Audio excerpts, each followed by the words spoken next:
Sure. Hey, everybody. Hey, folks. It's all Trump's fault. Schools aren't open, says Biden. That's right. Welcome to Random Assignment, everyone. I'm Bob Bowden. That's Corey DeAngelis. And we have, that's Corey's norm. It's like a little bit being like kind of yeah, it's like a disco sometimes with Corey and the button on the, flashing back and forth. There's like some sort of mirror ball. Because I put it up and then you're talking. I'm like, oh, I got to see Bob too. And then it's like, I see. I can't decide what to do. Yeah. And so just before air, just to let everyone in on our little conversation, I had posted something on social media and a friend of mine came and commented on that and said, oh, this person you quoted is a complete idiot, and they also write for this publication that's a complete trash publication. Why would you post them when they're just so dumb? And I'm paraphrasing it. They're not the experts. Yeah, they're not the experts. That was the other part. That's the second half of it. But what I wanted to say to Corey, what I wanted to say to all of you is I don't view the world that way, like as if the smart people walk around and are right 100% of the time, and the uneducated dumb people walk around and they're wrong 100% of the time. And so we should just listen to this group of smart people and ignore that group of dumb people. Like, I want to hear the actual argument by each person on a case-by-case basis. And if I want to oppose it, I base it on the actual argument that was made, not what this person wrote, which is so-and-so is a complete blah, blah, blah. Like, to me, that's some form of, it's not logic. It's certainly not the scientific method. It's certainly not the way most of us were taught. Go ahead, Corey. I mean, it's just ad hominem, right? And we see this all the time. It's trying to find Graham's hierarchy of disagreement to pull up for everybody. But yeah, I mean, it's appeal to authority, essentially. And the funny thing is, so here's the ad hominem, you got it down here, attacking the character of the person, not actually the logic of the people's argument. You know, the Graham guy, what was his first name? I don't know, but Graham actually retweeted one of my tweets the other day, and I was like, oh, he's the triangle guy with the hierarchy of argumentation. But have you just called him a name? that Graham's a moron. Graham guy. Like, wait a minute, you just hey Corey, you just are on the bottom of my triangle. No, I'm joking. No, I never called him anything bad. But but I mean, what's interesting here, Bob, is like I think we pointed out the other week with Andrew Cuomo. He was attacking the CDC director for saying that you didn't have to get tested or something, and he was saying, "Oh, this is political," and so like it doesn't really have to do with who's saying it, right? It's do you have the result that I want, and if it's the thing that I want, I'm going to appeal to your authority and say, oh, we should listen to this person. But then if you don't agree with me, you have people like Cuomo coming out saying, oh, this is all political. Look at these people. They're supposed to be the experts. So that's not even really important to a lot of people. I mean, I think all of us are guilty occasionally of somebody who we oppose all the time because they're all the time so maybe hypocritical or dishonest or something that we can just say, oh, we can throw in a little jibe from time to time. I think I do that. Maybe I meant jab. But anyway, so I think all of us do this. But that's not my normal basic reaction when someone writes something online I disagree with. I don't normally think attack the person they're citing or attack the person themselves who posted it. I normally think argue against what was said. Anyway, I'm repeating myself. Well, you're too high up on the ladder of argumentation, Bob. Most people can't get to that level. Okay. Well, anyway, folks, we have so the title of the show again. This episode title is another one of them. Their Biden-Trump mashups. Look at that. It's Trump's fault that the schools aren't open, and this is because Vice President Joe Biden, he said something a lot like this. So maybe let's hear what Joe Biden said. If you can hire a private tutor or have a live-in child care, you can balance being a parent and remote schooling. If you can't, you have to do your job and be a teacher all at once. Jill and I have held briefings on reopening of school safety 2 days ago. Asking the question is we hear so many parents call and ask us, educators as well. who feel like they're in an impossible situation. What are they supposed to do with our children when the president has made it so hard for schools to reopen safely? What's the alternative when it's devastating to keep them isolated from their friends and their support systems? Sounds like Biden's making a great argument to reopen the schools. Well, he's And the president has made it so hard to reopen safely, Corey.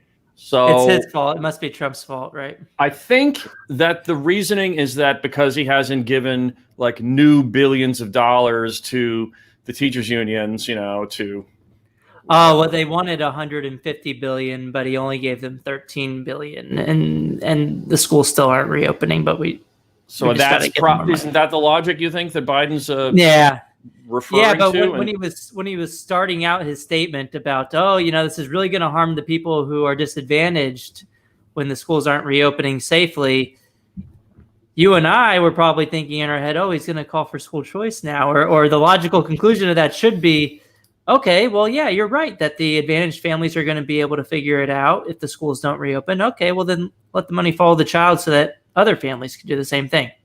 Yeah, well, Trump has made it so hard. That's the other thing too, is the phrasing of it is like Trump. Maybe maybe what he means is that Trump didn't act to make it easy. I don't know. Did Trump make it harder for schools to reopen? Say, well, what did Trump do?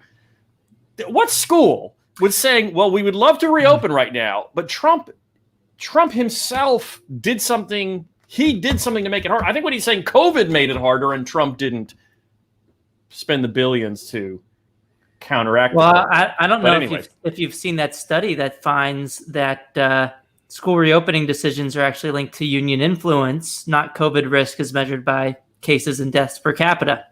Who would have thought? Who published something like what insightful visionary would have posted something like that or published something like that? I don't know. Oh, all right.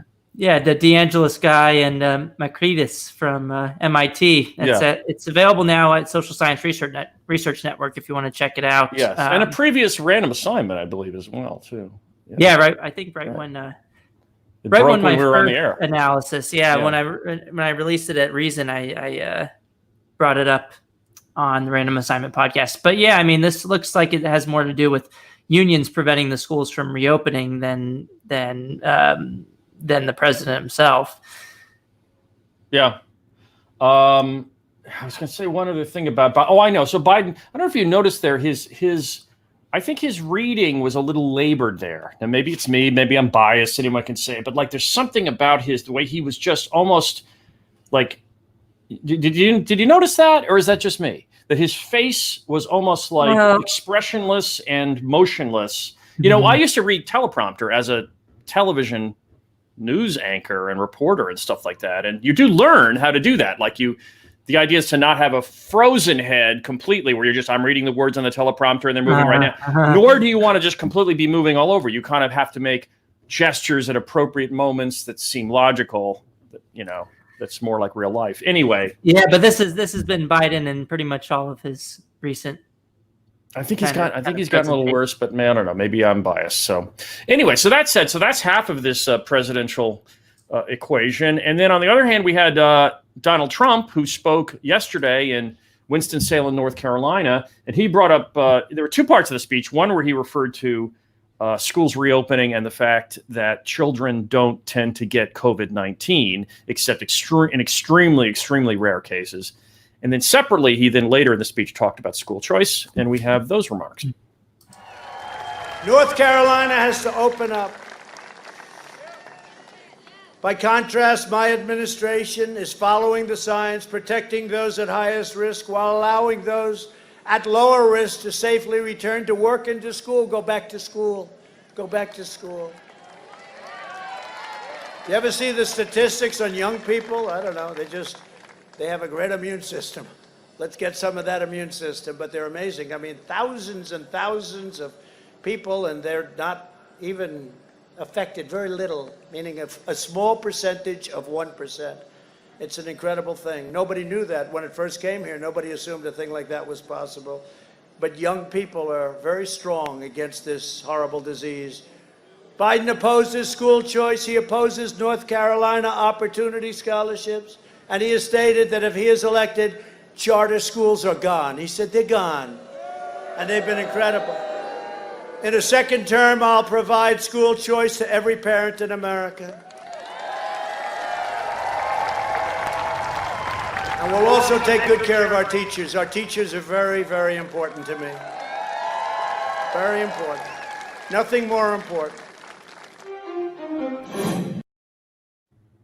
In a second term, I'll provide school choice to every parent in America. What do you think, Corey, when you hear that?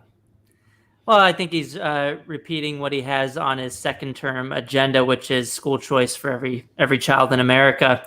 I think it's good for him to elevate school choice. It's not clear how the president, however, could provide school choice to every child in America. I like his kind of idea to push for school choice. It's just not clear how he would do it himself. He may be alluding to the School Choice Now Act or other bills in Congress to move in that direction. It's not clear whether that'll be for every single child, and that's also dependent on contributions from individuals and corporations, right? So I think what I thought you were about to say just then is that how can he ensure that there will be money for every student, every parent in America? In other words, if it's rooted in the philanthropy of individuals. Yep, that's true. Yeah, it would depend on individual donations, and even if we're talking something like Rand Paul's School Act, that's only about 8 or 9% of total education funding that comes from the federal government. So, I mean, look, there are things that he can do to incentivize states to make these decisions, but he can't force these states to make the decisions. And most education funding is at the state and local level, about 92% of all education funding at the K through 12 level. So that's the immediate takeaway, but it is still good to see that he's at least promoting school choice pretty consistently. And then so far now I guess you mentioned the School Choice Now Act, which is the Tim Scott bill, Senator Tim Scott from South Carolina. You also mentioned the Rand Paul bill, which is a different one. And those are both U.S. senators. But there's breaking news that Dr. Corey DeAngelis might have first broken today. Yep. That the House of Representatives might have its own version of a national school choice bill. Yeah, I think this is actually number 5 or 6 of school choice bills in Congress. We got the Rand Paul bill, we got the Tim Scott bill, we have a House version of the School Choice Now Act that had bipartisan support. We had the Ted Cruz bill, and then this is number 5. Congressman Dan Bishop just introduced the bill today. But right before I want to bring up that document, Trump in that video pointed out that Biden opposes private school choice programs like the Opportunity Scholarship Program in North Carolina. Some other news that we didn't include in the rundown is that North Carolina just passed, as part of their stimulus bill, an expansion of that private school choice program, the Opportunity Scholarship. It increased the income cap at 133% of the free or reduced lunch income amount to 150%. So that allows more families to access that program. So we talked about that last week. So it had passed the legislature, but is it Governor Roy Cooper in North Carolina, who's a Democrat? Did he sign that? He signed it, and everybody was expecting him to either wait it out for 10 days and then just let it pass without him having to affirmatively sign it, or we were expecting a veto. But I think because there was so much support for it, I think the House and Senate had 90% of. They had a veto. It was overwhelming.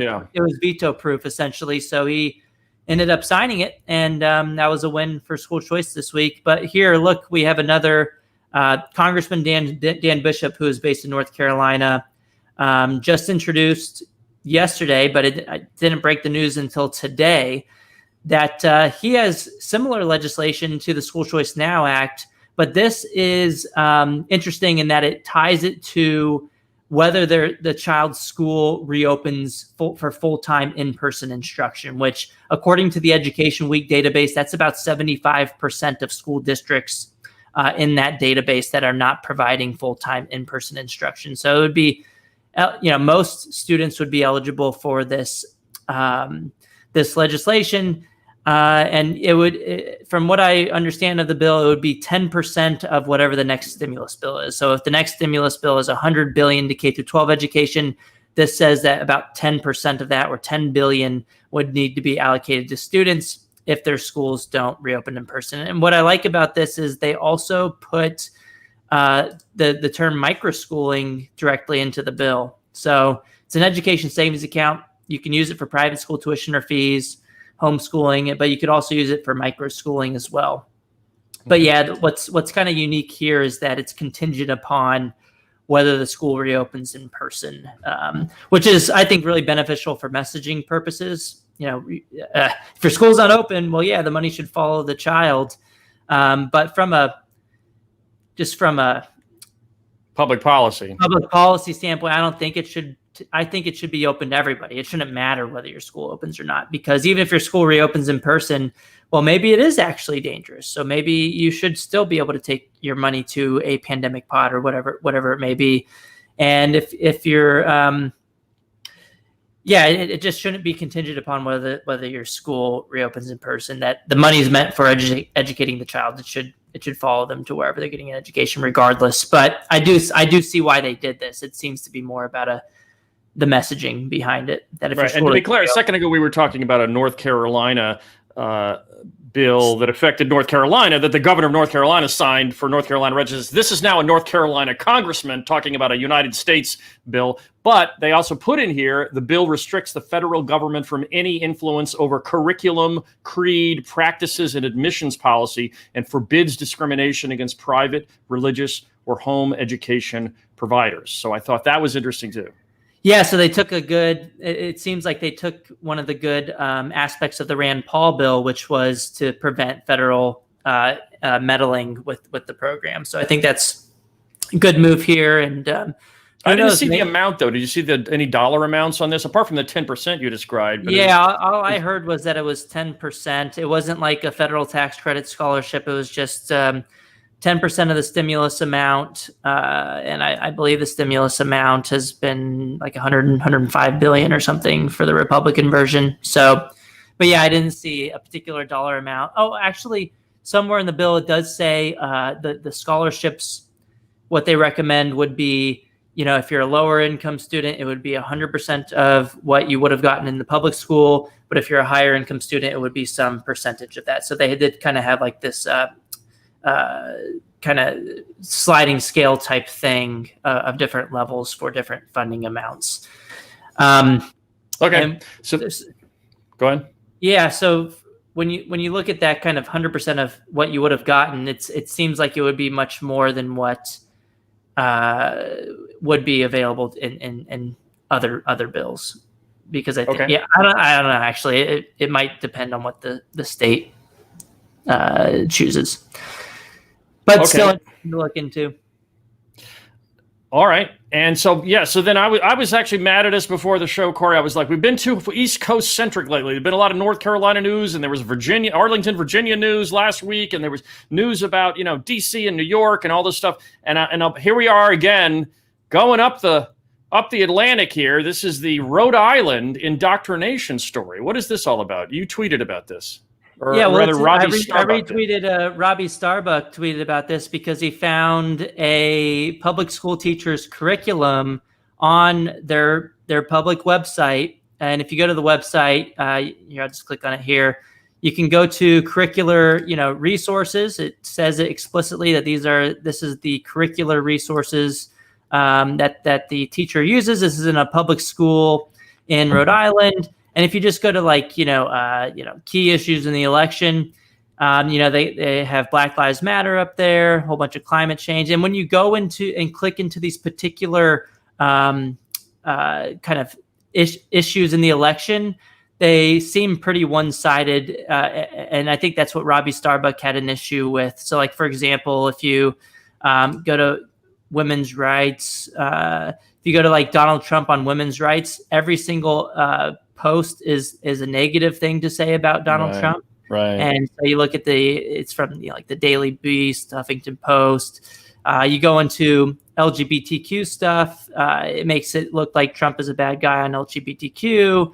And so, even though he talked about it in his 2016 convention Mhm. speech, he explained how supportive he was of LGBTQ. In fact, he used the term LGBTQ in 2016, which I remember commentators saying that was an awfully kind of trendy way. The Q on the end, in other words, was they were surprised that Donald Trump, of all people, was saying all 5 letters in that acronym while endorsing and defending LGBTQ rights in the 2016 convention speech. Anyway, of course, I'm not surprised that's not one of the links that appears in that curriculum. Yeah, it's all negative stuff. And if you go to the Right. immigration stuff, obviously it goes into a bunch of negative stuff about Trump, Black Lives Matter. I mean, some people might look at these resource sets and say, that they don't think that these resources should be covered. I don't think that's the problem here, though, for most people. I think the problem is how it's being covered, how it's very one-sided.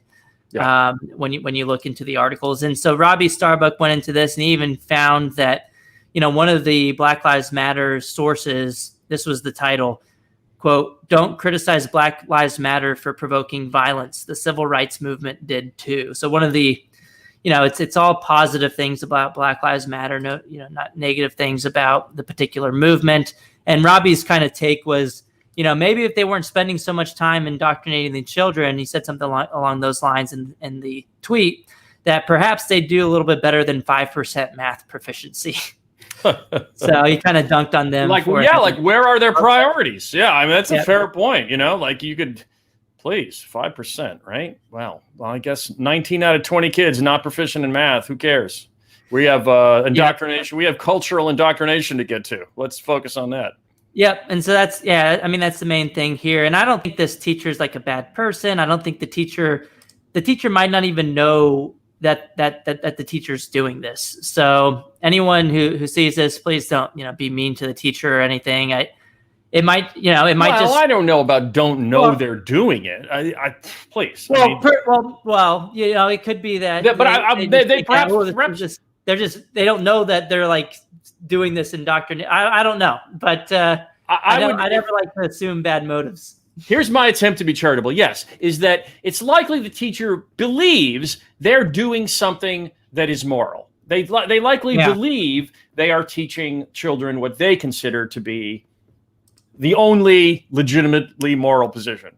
But that's, whatever. We of course know. But yeah, I mean, it's so obvious that they're providing one side of the story. And they had like other slides where they went into saying like, this is what Republicans think about this issue. This is what Democrats. And essentially what they did is they would just cherry pick one quote from a Republican, show the students that, and then another quote from a Democrat and show it that way. And the quotes that they chose, essentially made the Republicans all look bad.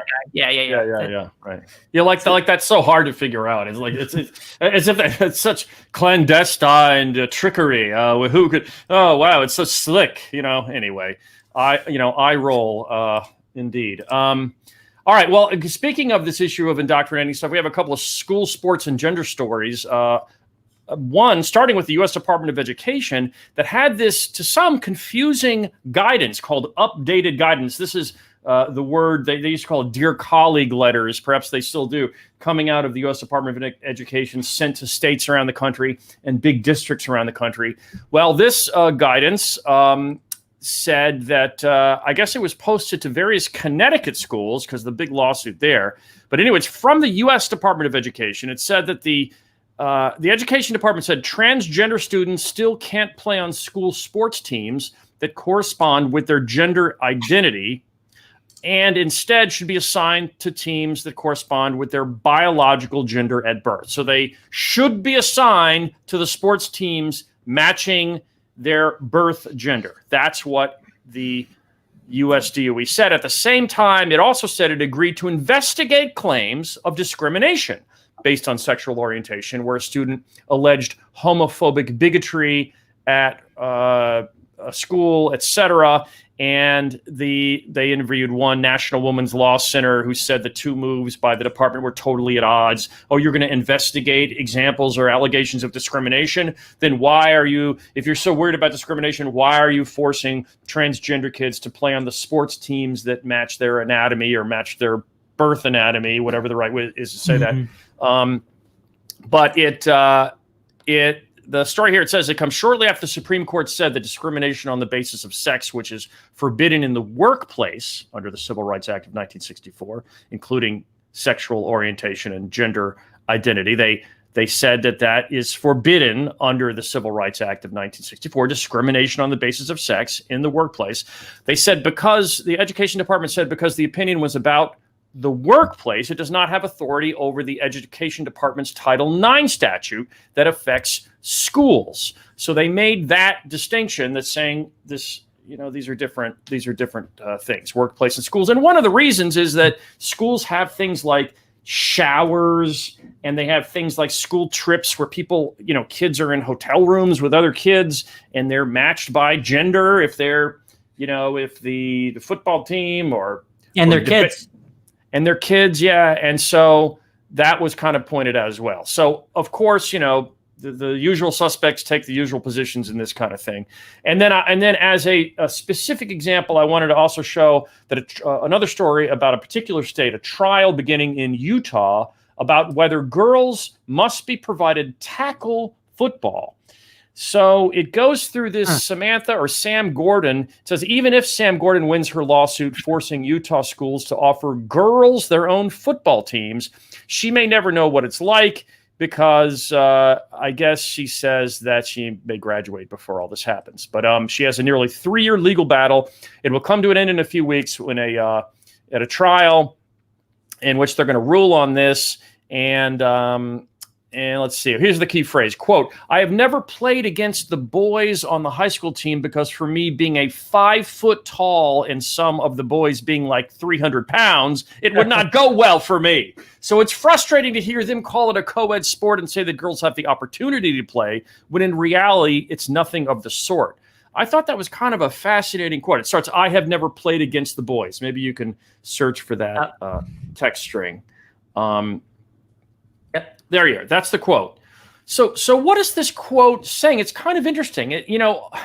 On the one hand, you could say, like there's some brands of feminism that would say, don't make any special rules regarding gender at all. Let everyone compete. Let the chips fall where they may. Let girls play on the same team as boys.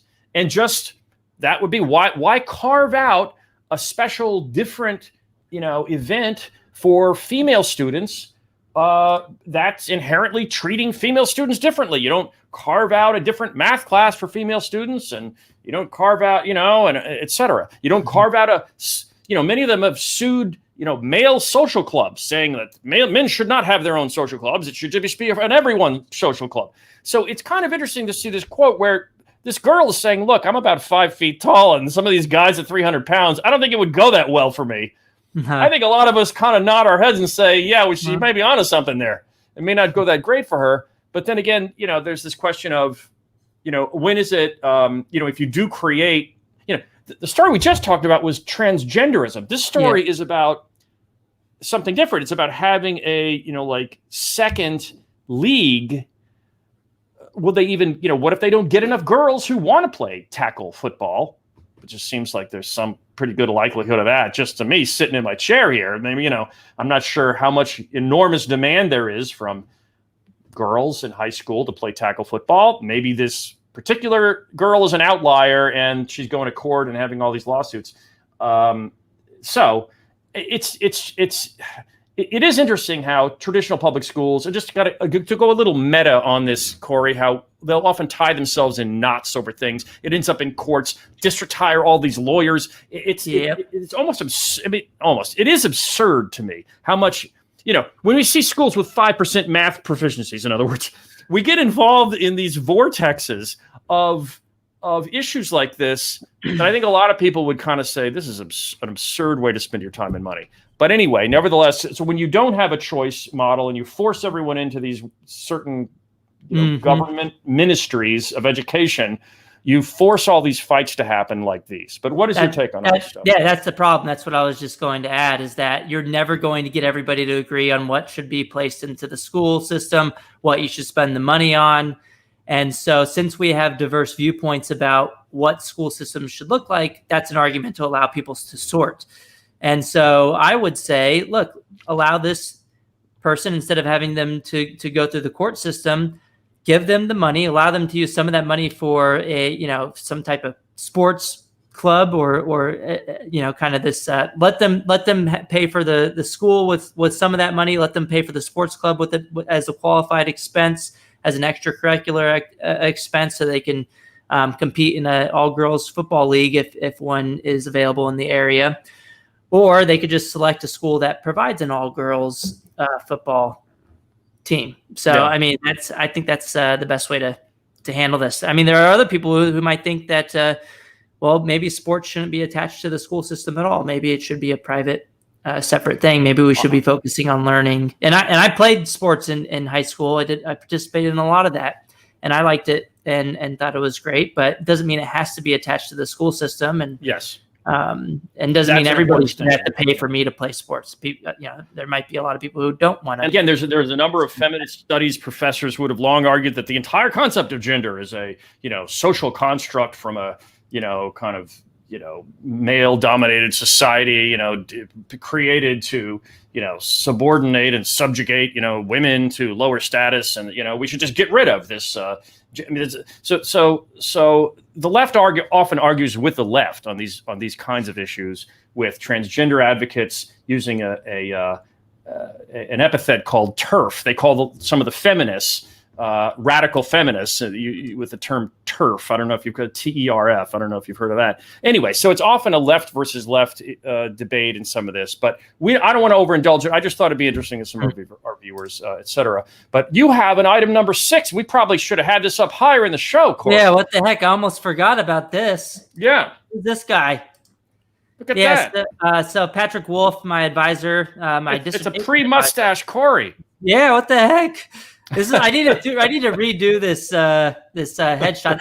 This was when I was at Arkansas. So whenever University of Arkansas does a press release, they use this one. I can see it's the same background that Pat has. Same background. Yeah. Yep. So this is our most recent study linking school choice to crime. We also look at teenage pregnancies, but paternity suits, which we theorize could be a result of unplanned pregnancies.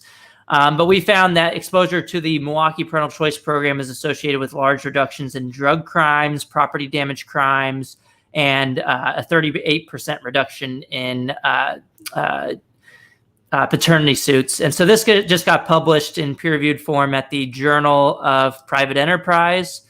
It's free. A lot of journals are not free, and I have to send them to people in the PDFs and emails. But if you want to look this up at the Journal of Private Enterprise, you'll be able to find it right away. Okay, but I'm sorry if you said the numbers, because I didn't stick with me if you did. So we're talking about reducing crime and reducing unplanned pregnancies. I guess teen pregnancies normally is what you're talking about here. Yeah, most of the school choice studies have looked at.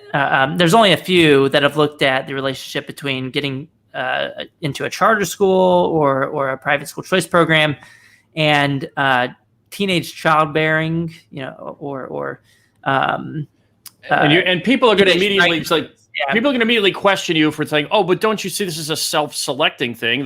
The girls that are more likely to have unplanned teen pregnancies are not the type to push for private or private education in the first place, and so, or they tend to be the more religious girls who are going to choose a Catholic school, which is a large footprint of the private school space in America.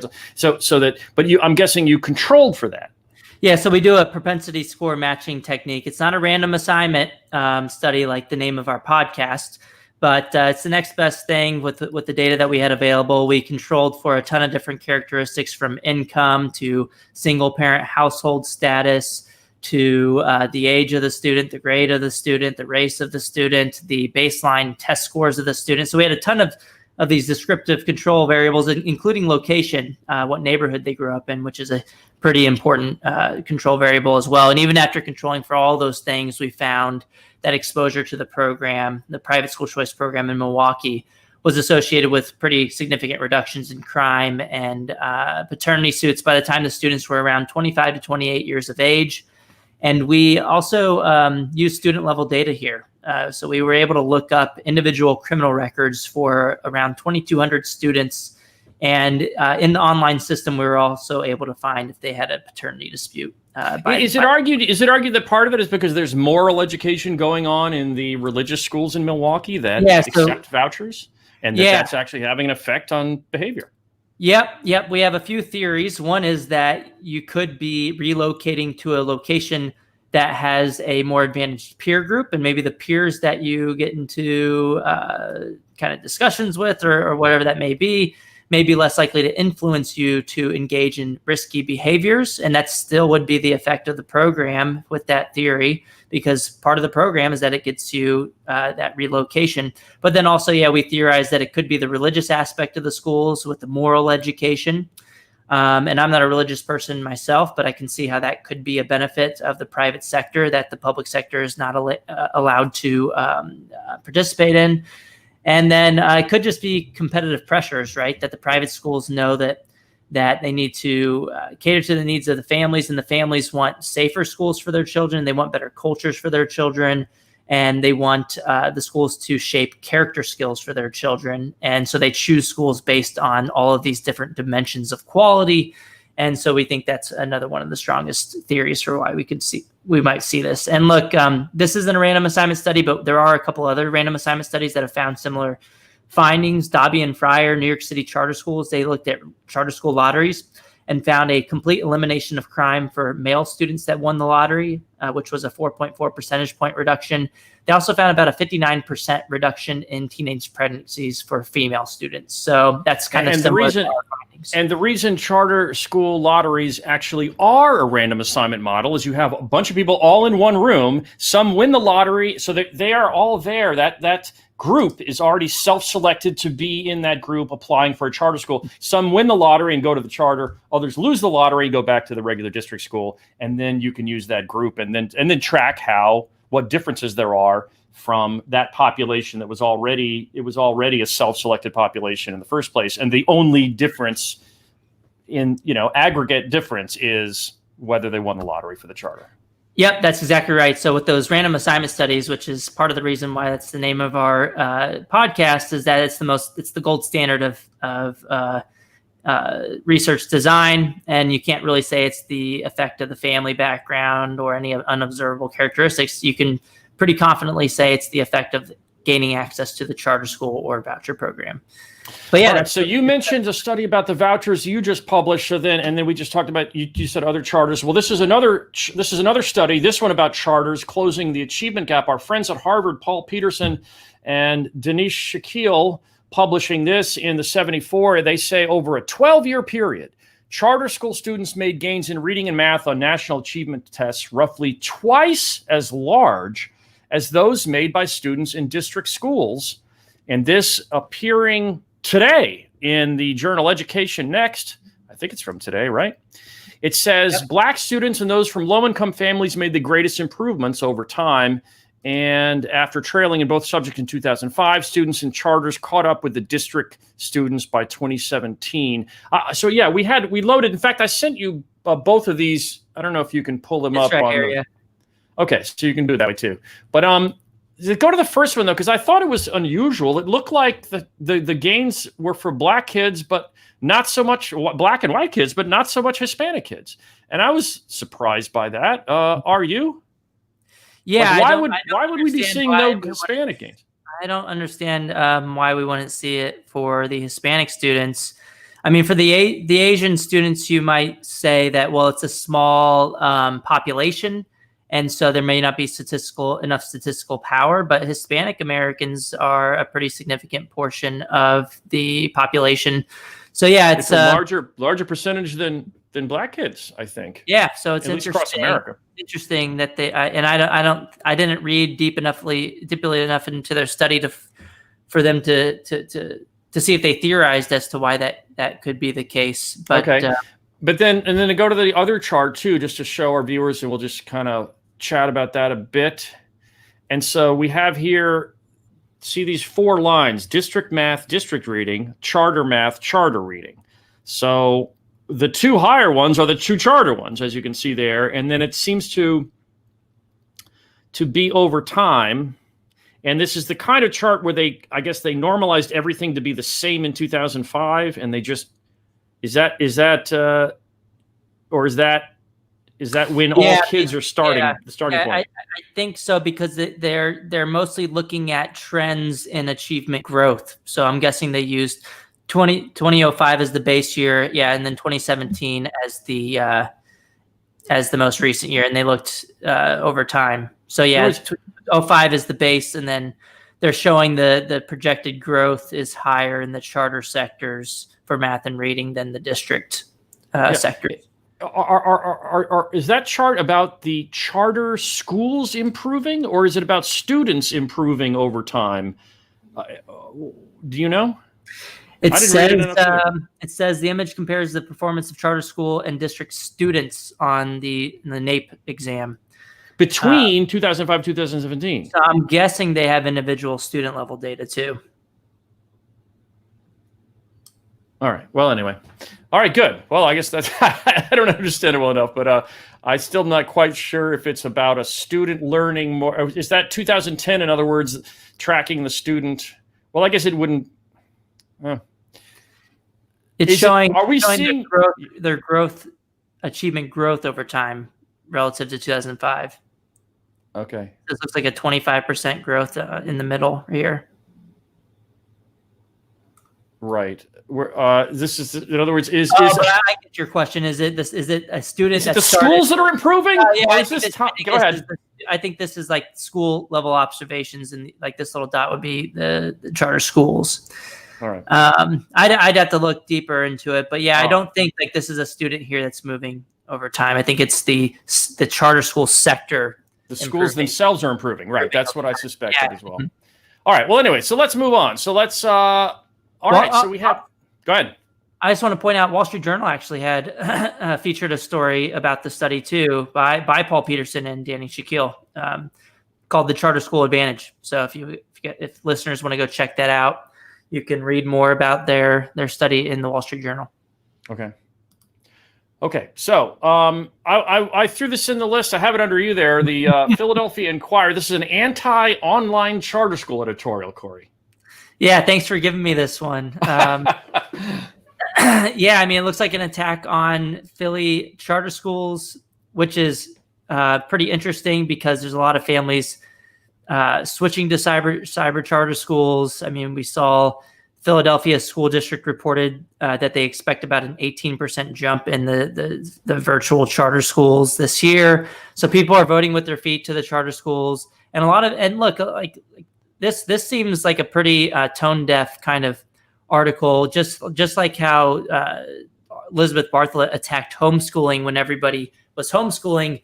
You essentially have people attacking the virtual charter schools when that's essentially the only option, when virtual is essentially the only option available to families at this time, because the traditional public schools, including Philadelphia School District, one of the 20 largest school districts in the nation, are not providing in-person instruction to families.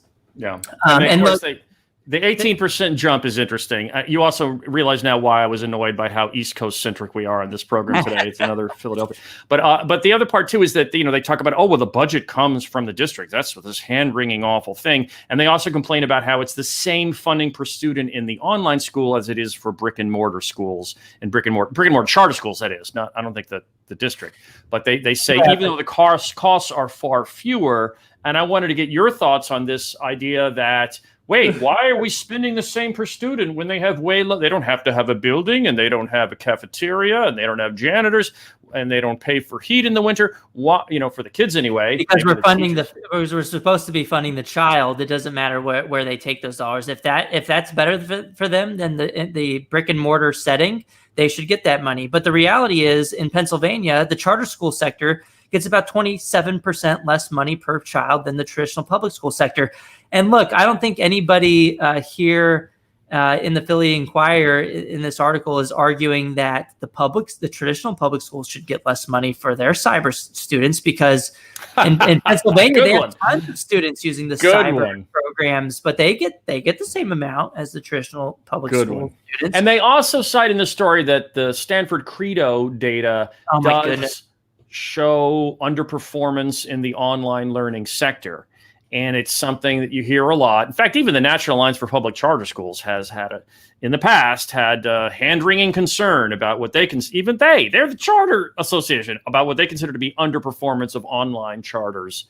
And so I've always thought about this subject matter that maybe it's not a great fit for some kids. Maybe it's not even a great fit for most kids, but that is a far cry from saying it's not a great fit for some kids. And so this idea that, like, if in general a particular choice doesn't do as well for everybody, therefore our logic says we should eliminate it because every choice has to be the best for everyone rather than the best for someone, that is faulty logic. And so but they do bandy these numbers about, these Credo numbers and other ones about showing online, and to creates more motivation, right, Corey? Like a kid has to log in and some don't want to. Well, this Credo study is not causal either. They just have a few controls for demographics. So it could, why are thousands of students choosing these virtual charters in Pennsylvania while getting fewer per pupil education dollars, but then also why are they doing so voluntarily year after year? It might be because the students using these virtual charter schools are less advantaged. And so maybe the data aren't capturing that, but then also maybe it has to do with non-test score attributes of their educational situations. Maybe the virtual charter schools aren't teaching to the test as much. Maybe the virtual charter schools are a better environment for students with special needs who are being bullied in the traditional brick and mortar system. My latest peer-reviewed publication out of Pennsylvania, this will be coming out in the Journal of School Choice. Hopefully, it should have been up by now, but hopefully in the next week, found that there was a lot less safety issues in the charter school sector overall than their nearby traditional public schools. But then also in the virtual charter schools, they reported a lot less of the bullying issues and other issues, safety issues. So it could be that families are choosing these schools for a lot of different reasons, which is probably what's actually going on here. And that same Credo study, if you want to buy it as causal, it shows that the brick and mortar charter schools do better than the traditional public schools in Pennsylvania, but they never point that out. No. That's Ixnay on the Edo Cray on that one. Yeah, they're not going to do it. Yeah, they're going to pick the part of it that's going to be. And to your brilliant point before, yes, they're not applying this same scrutiny to the current district online learning during coronavirus that's happening right now. They're not comparing it to that. They're, why even do that? And our friend Mark LeBlanc tweeted about that. Mm-hmm. I think you might have that pulled up. Yep, I got it. And yeah, you're right. What's interesting is that the Credo study compares to brick and mortar schools in-person instruction. But the reality is today, people are going into cyber charter schools because in large part because the alternative is also not providing in-person instruction, and they're having a disaster all across the country. We saw the Seattle public school system and reported that their system crashed when their school system started. The North Carolina school system traditional school system crashed on the first day of school, whereas the charter schools did not crash, which we reported about pretty recently on Random Assignment. But then also Texas school districts are reporting system outages because they're not figuring it out. So I think that's why a lot of people want to go to the virtual charter schools, because the virtual charter schools already have experience providing virtual instruction. And like the piano playing video, like the piano player who's practiced for years versus the toddler banging on the piano for the first time. Yeah, so I'll just read for the people not watching the video. Mark LeBlanc from the Commonwealth Foundation said, the Philly Inquirer editorial board thinks now is a good time to eliminate cyber charter schools. This ranks pretty high on the out of touch scale. Has the Philadelphia Inquirer talked with any parents about why they choose cyber? And this is kind of what I was getting at earlier, that this is just out of touch with what's going on the ground right now. It's kind of like when Harvard's Elizabeth Bartholet was calling to get rid of homeschooling when everybody was starting to homeschool just a few months ago. A good time, right? All right, we got to move fast. I think we're running behind here. So I wanted to show this next thing. This is the Phi Delta Kappan. It's called there, and so we had this, which is Alexander Russo wrote this piece that had several different teachers writing about this current era of coronavirus and what it's like to be a teacher now. And it's a sample of education reporters, I believe, actually. Okay. Right? We're going to have to, let's start this over. All right. Some of them might be teachers, but I think it's a sample of education reporters. Yes. Alexander Russo wrote this piece about education reporters sharing their own stories. There we have it, about school decisions, about their own families. And that's what this is. And so the most interesting one is the one was anonymous, who did not want their name or photo posted. It's simply the question mark silhouette. That is the person that I found most interesting, who writes, I looked hard at the risks, not just related to COVID, but other mental and physical health challenges for my daughter, etc. After a lot of thought and with financial support from my family, my daughter will leave public school and attend a tiny private school offering outdoor-only in-person classes 3 days a week. We had hoped to delay this official transfer until the district takes its annual head count for state aid because we love the public school. We know they need those resources. Okay, I'll comment on that in a second. Quote, but the district is monitoring attendance and the school is afraid of getting in trouble. I feel so sad and guilty about sending her to private school, even if I think it will be better for my kid. Ouch. This education reporter is sad and guilty feeling for doing the thing that he or she themselves says is better for the daughter. So let's talk about that, Corey. I wrote this. Yes, it begs the question, does reading to your child make you sad too? Feeling guilty about educational road trips like science centers and historical sites? Hey, do all forms of parents that help their own children foster inequality and are therefore bad? Should we never read to our kids because some other parent might not be reading to their kid and you're fostering inequality every second you're helping your own kid? Because, gee, unless everybody's reading that same story at that same time, it's unequal. Yeah, so, I feel so sad and guilty to help my own kid. Corey Dean. No family should feel guilty about helping their own children. And look, if you're going to feel some type of way about anything and the resulting inequality, he or she or they should be feeling some type of way about the school districts not reopening. They are having to make this choice because the schools aren't reopening. That's what's leading to the inequality, and that's what's kind of pushing this education reporter to make this what they think is a tough decision. So the blame falls in the hands of the school system, I believe, not the families, and they shouldn't feel bad about making these decisions for their children. And I think what's more interesting here is kind of questioning, why did they feel the need to go anonymous here? Is it because, and look, the first thing that came to my mind, Bob, was that maybe it's because they oppose school choice for other people. And so when they write about school choice, and again, this could be a he, she, or they, I don't know who wrote this, but maybe I feel so, it's singular. I feel so sad and guilty. Who knows? But, maybe it's because they write against school choice very often, and if people were to find out that they exercise school choice for their own kid, they wouldn't want that people to use that against them. So that could be why. A lot of concern, by the way, for the taxpayers who are maybe struggling financially and are still forced to pay property taxes that are strangling property taxes. But I really wanted to just kind of keep my kid in for long enough to trigger the annual funding of the school because, even though the public school wouldn't be doing the educating, I kind of wanted to give them some of this free money that grows on trees from the firmament. I wanted to kind of cheat the system a little and just shove some more money that comes from nowhere to the public school, even though they wouldn't be doing any educating of my kid.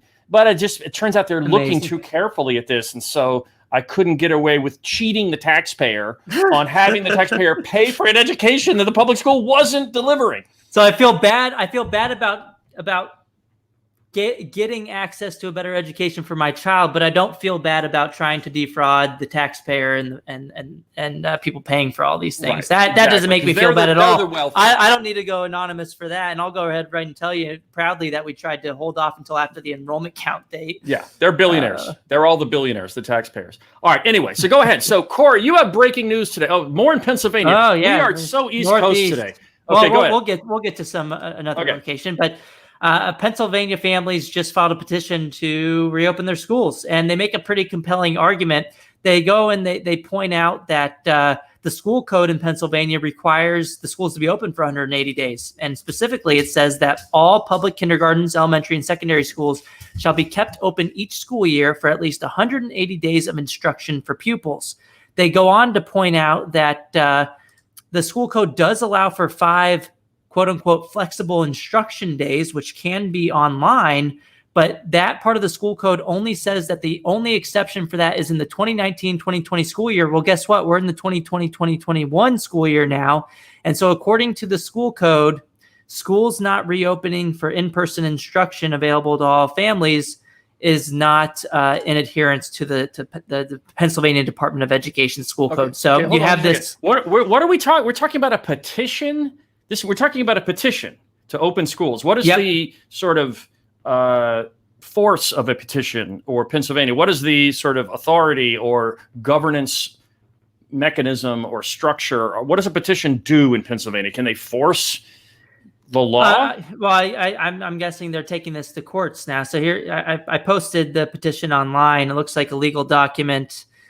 But yeah, it's against the Department of Education of the Commonwealth of Pennsylvania. So all right, we'll find out. Taking them to the court, in the Commonwealth Court of Pennsylvania. So who knows? Maybe a judge will rule in their favor. But what I also thought was interesting, as a side note, that they pointed out, they cited like 3 different surveys of individual school districts in Pennsylvania, where a large majority of the families were reporting that they wanted some type of in-person instruction, or at least that if it was able, they would want to send their children to in-person schooling.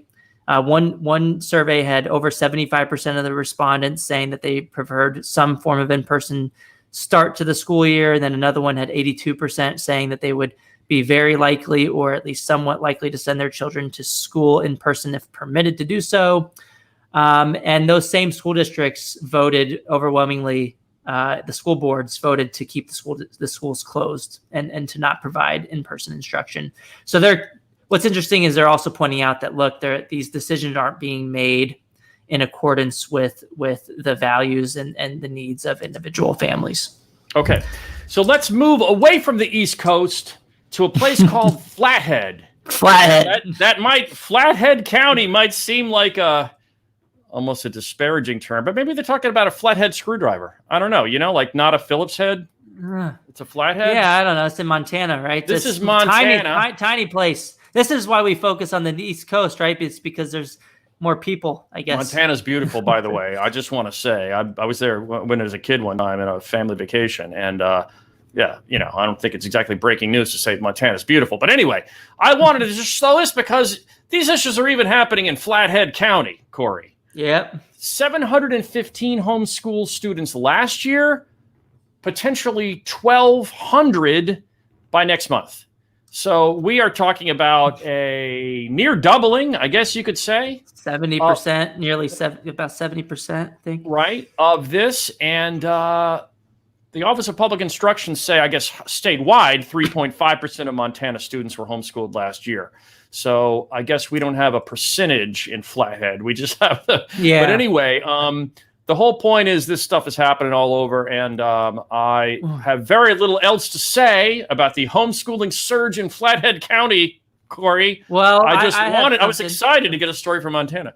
Well, yeah, I mean, this is in accordance with all these other homeschool filings that we've seen increase, but this is interesting here because it's not just filings. Like these other reports that we've shown, like 100 and 200% increases, they've been filings from this year relative to last year. This Flathead, Montana report is total homeschool students last year compared to this year. And so this is a huge increase in total homeschool students, which is more substantial than just filings. Because like in sometimes you can file and not follow through, and this is actually people following through. Well, like let's say you had 20,000 homeschool students total in one place in 1 year, just for sake of argument. And let's say in 2019 you had 100 students, new homeschoolers file to homeschool, and then in 2020 you had 200. Well, that would be a 200 increase. That would be 100% increase in homeschool filings. But it would only be like 1% or whatever, a very small percentage increase in homeschoolers total. Oh. So this 70% increase in you're total talking about the raw number, not just the delta. Okay. Yeah, and this is the raw number. So this is pretty. It's more convincing than just the filings. It's a big percentage increase. Very well. Okay, so I sent you this one late here. This Washington State. I know we like to talk about this thing about this, not safe for education, but safe enough for daycare.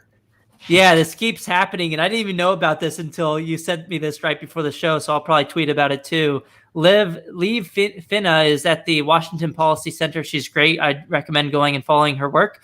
But she reported that the Lake Washington School District is reopening schools as daycare centers. So the schools aren't reopening, but actually they are reopening, but only if you pay double once through the property tax system, and then again $265 per child per week.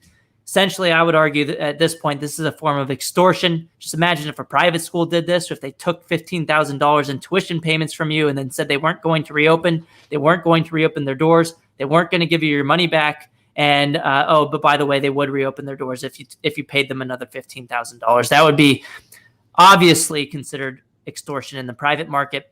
I would argue that the public school districts in places like Washington now are essentially practicing a form of extortion. And look, this might be good. And I want to just theorize as to why this is the case, as to why they think they need to charge families double. And I think it's because, from what I've seen in other districts, I haven't looked here yet, but this is probably the case, that you have one group of employees that are staying home and refusing to go in person and watch the children. And then you have another group of workers, the daycare workers, that are willing to come in person, but you got to pay them. So now you have families paying two people. You have the daycare worker getting paid from the family, and you have the teacher getting paid through the property tax system. And that's fine. That's good for the public school teachers, but it's a disaster for families because now they're having to pay two people for the job of one. And and you know what they'll probably say? They'll say like, "Oh, no, you don't realize we're going to space the kids out way farther apart from each other because a lot fewer are going to show for daycare. If we called it school, they'd all show up. We don't have a big enough building, but we're going to call it this other thing and charge money, and then a lot fewer kids will come, and then we'll be able to space them all apart." Or that's what they will say, I think. Yeah, that's the argument. Yeah. But look, people are already paying this through the property tax system. And if that were the argument, then you would still be able to provide the free public education to a lot of people. You're just pricing people out at this point, if that's the argument, and you're pricing lower income families out. But yeah, I mean, I think the reality is you have one class of employees not coming in, another class of employees, new employees need to come in that are willing. Yeah. That's probably what it is. And now you got to pay two people. Well, where's the money for that? And they're not reallocating the existing dollars, which they should do. They should reallocate the existing dollars to the people who are willing to do the job instead of forcing families to pay twice. I think that's ridiculous. And last but not least, ladies and gentlemen, for our program, we asked the question, should teachers be evaluated during a pandemic? And surprise, surprise, I don't want to shock anyone. The teachers' unions in Illinois say no, they should not be evaluated. We've seen this around. It's first started when LAUSD had their first coronavirus contract deal where they agreed that no one would receive any evaluations whatsoever during any point of any kind of participation of this change because, online learning time, nor would teachers in LA anyway have to do any actual online video. But yes, so it's also infected this ideology has infected the Illinois Federation of Teachers, also the Illinois Educators Association. And look, the Association of School Administrators, not even the administrators want to be evaluated, are supporting that. The Principals Association also agreeing no one should be evaluated on anything. We could read these quotes, but does anybody really care what these people say? Their stupid rationales for refusing to be evaluated for anything. And we've seen this all throughout the pandemic. There, it just seems like a daily basis. It's just more and more stories like this are coming out that the union's coming out and trying to argue for more benefits or just trying to maximize the union members' benefits, but then even if that comes at the expense of families. All right, I'm going to contradict myself and read one of these quotes anyway. Quote, we didn't feel that all school district or administrators should be expected to evaluate in a learning environment they have not been trained in. Doesn't that sound like their kind of thought form? We do encourage formative feedback. Our administrators are welcome to join in their virtual classes and offer and provide guidance and feedback, as long as, in other words, there are no consequences whatsoever to an abysmal performance. We will allow them to say things about whether we're doing a terrible job. We'll just make sure that there are never... Now, how come the private schools aren't doing this? How come the charter schools aren't having this kind of rule during coronavirus? How come every other business that's still functioning is able to evaluate employees during coronavirus, but just using common sense? Maybe we're not all trained in this new paradigm that we're in temporarily because of coronavirus, and yet somehow all throughout society and industry, people are able to evaluate workers and their performance. But there's one place. Well, unless we've been trained in how to evaluate online education, we simply have to throw up our hands and do nothing. All right. Well, it's because they get your money regardless. We all understand that, right? They get your money regardless, so they're going to do the least work possible, the least rigorous work possible. And look, I don't know if these evaluation systems, how meaningful they are, but this is another argument. This is just another argument to let me take my money elsewhere. You make a really good point. Even when the regular evaluation, let me hold you accountable the better way. You make a good point. Even the regular evaluation systems, when they're in place, at least when you're talking about tenured teachers, it's less than 0.1% who are ever fired for cause. So it's like, that's with the regular evaluation system. So maybe there isn't actually that much different. Maybe I should shut up. Maybe who cares? Maybe it's actually having no evaluation is pretty much what we already had. So this isn't even a news story. Yeah, that's a good point. And but it is pretty telling that for tenured teachers, for non-tenured teachers will get dismissed and released. It is just pretty telling though when there's a lot of these things that I don't agree with. Like I don't think the performance metrics are all that valuable. And then you had the coalition of 10 teachers unions in the Democratic Socialists of America calling to ban charter schools, but then also calling to ban standardized testing. I don't even like standardized testing, but what this is telling us is that they're using the pandemic as a way to get every little thing that they want and try to avoid any type of accountability, either from the bottom up or from the top down, in any way possible. You had the New York Times reporting about how a union leader from Miami-Dade County area reported that they didn't even want to be watched online. They were even complaining about remote instruction because they were worried about how their background would look behind them, and they were worried about how they would look on camera. Which it's like, come on, like every single thing they're arguing for is to reduce, reduce the work requirements and then to just keep the job security there. Well, that's it, folks. You've wasted yet another valuable hour of your time following the Random Assignment broadcast and podcast. And hey, I'm going to say this, my side of the screen was brought to you by the Choice Media state-based newswires. On Twitter, you can follow an education newswire just for your state only. Also on the Choice Media website, you can find education news just for your state only, which you can bookmark. So did you know that? You can follow Just News for your state, and that's And that's it for me. Corey? Boom. That's that's all I got. I was just looking and scrolling through some of the comments. We had a pretty large amount of comments. One of these days we'll start multitasking and answering all these questions too. But yeah, just so everybody knows, we have a special show that's like an all question and answer show. Unless we should start doing that, like a super chats feature. We will.